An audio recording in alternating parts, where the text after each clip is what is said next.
Tamil Nadu next ముఖ్యమంత్రి actor Vijay Joseph మీ అందరినీ shock చేశాడు. Exit polls, pundits last 1 year నుంచి 8-10% ఓట్లు వస్తాయి కానీ గెలిస్తే ఆయన ఒక్కటి సీటు గెలుస్తాడు కానీ కొంతమంది 1 నుంచి 5 సీట్లు గెలుస్తారన్నారు కానీ ఏ ఒక్కరు కూడా 2 days బిఫోర్ మాత్రమే ఒక్క పోల్ ఆయన గెలుస్తున్నాడు అన్నారు. కానీ నేను ముందు నుంచి ఆయననే బ్లెస్సింగ్ ఇచ్చింది కారణం ఏంటి? స్టాలిన్ గారిని నేను కలిశాను, ఫోటో చూడండి, 3-4 years బ్యాక్. ఎక్స్ప్లెయిన్ చేశాను, అయ్యా మా తెలుగు రాష్ట్రాలు నాకు పర్మిషన్ ఇవ్వట్లేదు, మీరు పర్మిషన్ ఇస్తే ప్రపంచ మ్యాప్లో తమిళనాడును పెడదాం, కంపెనీలు తీసుకొద్దాం, లక్షల జాబులు క్రియేట్ చేద్దాం, బిలియన్స్ ఆఫ్ డాలర్స్ తీసుకొద్దాం అంటే 90 నిమిషాలు నన్ను హోస్ట్ చేసి తప్పకుండా చేద్దాం పాల్ గారు అన్నారు. అక్కడ బిషప్ గారు కూడా ఉన్నారు, సత్య గారు. లాస్ట్ ఇయర్ నేను వెళ్ళాను తమిళనాడు, పర్మిషన్ అప్లై చేసాం. ప్రవీణ్, పెద్ద వారు అందరూ మా కోఆర్డినేటర్స్ అక్కడికి వెళ్ళి డిసెంబర్లో పర్మిషన్ అప్లై చేసాం, జనవరిలో మరలా అప్లై చేసాం, ఫిబ్రవరిలో ఫిబ్రవరి 22ని క్రూసైడ్ అయితే ఫిబ్రవరి 18 వరకు పర్మిషన్ ఇవ్వలేదు. సరికదా ఇవ్వద్దని చెప్పాడు. కారణం ఏంటి అంటే ఒక Christian Paul Dinakaran family relation, Stalin గారి కొడుకు ఉదయనిధి దినకరన్ అని నాకు లాస్ట్ మినిట్ తెలిస్తే వెంటనే పార్కొట్లో ప్రెస్ మీట్ పెట్టాను. చూడండి, బిషప్లు అందరూ నాతో కూర్చున్నారు, ఏం మాట్లాడారు. So mister Stalin, truly speaking, I'm here to support secularism, democracy, the nation of India.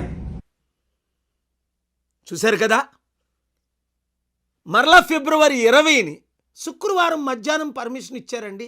మేము ఎలా చేసుకుంటాం, ఇప్పుడైనా మీరు వచ్చి ఈ మీటింగ్ సఫలం చెయ్యండి, 1 dayలో మేమేం చేయగలం అని చెప్తే మీడియా అంతటినీ కంట్రోల్ చేసి రాకుండా చేశారు.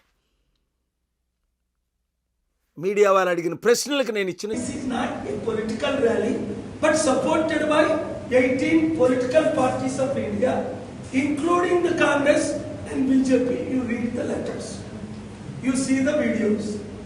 But if the local chief minister refuses to support, give us the reason why. You should have told me 30 days ago. We could have conducted Meghalaya CM Congress and my asking. జవాబు చూడండి, ఫిబ్రవరి 22 just 1 day before permission ఇస్తే 10,000 మంది లీడర్స్కి జనం మీరు చూశారు, బిషప్లు, pastors, leaders ఎంతమంది వచ్చేసారు. ఆ మీటింగ్లో కూడా చెప్పాను, నేనున్న హోటల్లో మీటింగ్ టైంకి మీరు వచ్చారు. నేను బయటకు వెళ్తుంటే శాంతి సభకి ఒక పెళ్ళి ప్రోగ్రామ్ ఏదో అటెండ్ అవ్వడానికి మీకు ఖాళీ ఉందే? ప్రపంచ శాంతి సభకు 200 దేశాల్లో 200 కోట్లు అటెండ్ అవుతున్న శాంతి సభకు మీరు పర్మిషన్ ఇవ్వలేదు సరికదా? కనీసం మీరు ఇప్పుడు 1 day బిఫోర్ పర్మిషన్ ఇచ్చి మీరు ఎందుకు రారు? మీరు రాకపోతే నైట్ కాల్ చేసి రేపు ఉదయం కలకపోతే అని నేను grand Chola hotel room number ఇచ్చాను. Because if their heart is not change after election, mister Stalin will become ex chief minister like Jayalalithaa. If this chief minister does not support, god will put new chief minister after 2 months. పిలిస్తా విజయ్ వచ్చేసును, ఆయన ముఖ్యమంత్రి అయిపోయినాము, మీరు ex CM అవుతారు. విన్నారు కదా? అప్పుడు నేను అంటూ విజయ్ని పిలిచినా బాగున్ను, ఆయన సీఎం అయిపోయినేమో అన్నా. వెంటనే విజయ్ క్లోజ్ ఫ్రెండ్ గారు కాల్ చేసి నన్ను వచ్చి కలిసి మాట్లాడి మా ఇద్దరిని కలిపారు. అప్పుడు నేను వచ్చి క్యాంపెయిన్ చేస్తానని తమిళనాడు కూడా వెళ్ళి మా లీడర్స్ అందరికీ చెప్పాను. మనల దగ్గరికి వచ్చిన వాళ్ళు అందరూ అన్నారు, లేదు ఆయన గెలవడాన్ని మీరు ట్రై చేయకండి, లేదు మీరు శపించిన వాళ్ళు నేను శపిస్తా, మీరు దీవించిన వాళ్ళు దేవుడు దీవిస్తాను అన్నాడు. అదే జరిగింది రాజశేఖర రెడ్డి గారి టైంలో 2009లో మన చారిటీ సీట్లు దోచుకునేటప్పుడు భూమి మీద లేకుండా దేవుడు చేసేసాడు.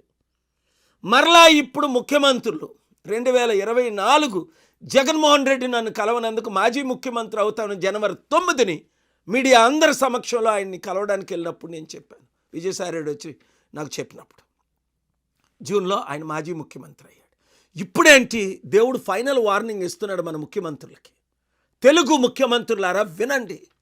నా సొసైటీల్ని, టీఏపీపీసీ నా చారిటీల్ని నా దగ్గర నుండి తీసుకొని వెళ్ళి ఎవరికో ఇచ్చేయడానికి మీరు ప్రయత్నిస్తున్నారే, దేవుని ఉగ్రత ఆయన మీద వచ్చినట్టు భూమి మీద నుంచైనా మీరు ఉండరు, లేదా మీ పొలిటికల్ పార్టీ సర్వనాశనం అయిపోద్ది, గుండాగైనా చేస్తారు.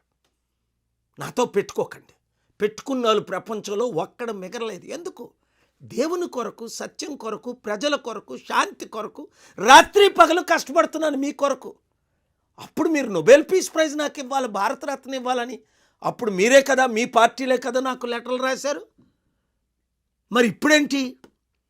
కనుక దేవుడు మరొకసారి మీకు ఫైనల్ వార్నింగ్ ఇస్తున్నాడు. ఎవరు ఊహించినట్టు విజయ్ గెలిచాడు. విజయ్, కంగ్రాచ్యులేషన్స్, దేవుడు నిన్ను దీవిస్తాడు, నువ్వు మారకుండా ఉండు. మంచి సమిట్లు పెడదాం, ప్రపంచం నుంచి అన్ని లక్షల ఉద్యోగాలు, 100 కంపెనీలు, లక్షల ఉద్యోగాలు తీసుకొద్దాం, తమిళనాడుని అభివృద్ధి చేద్దాం. తెలుగు రాష్ట్రాల్లో మనకు అధికారం వచ్చినంత వరకు ఈ వీడియో ప్రతి ఒక్కరికి షేర్ చేయండి, ఇంటింటికి పంపించండి, ప్రతి గ్రూప్లో పంపించండి. ప్రజలకు శాంతి రావాలంటే ప్రజాశాంతి అన్నది మర్చిపోకండి. Thank you very much.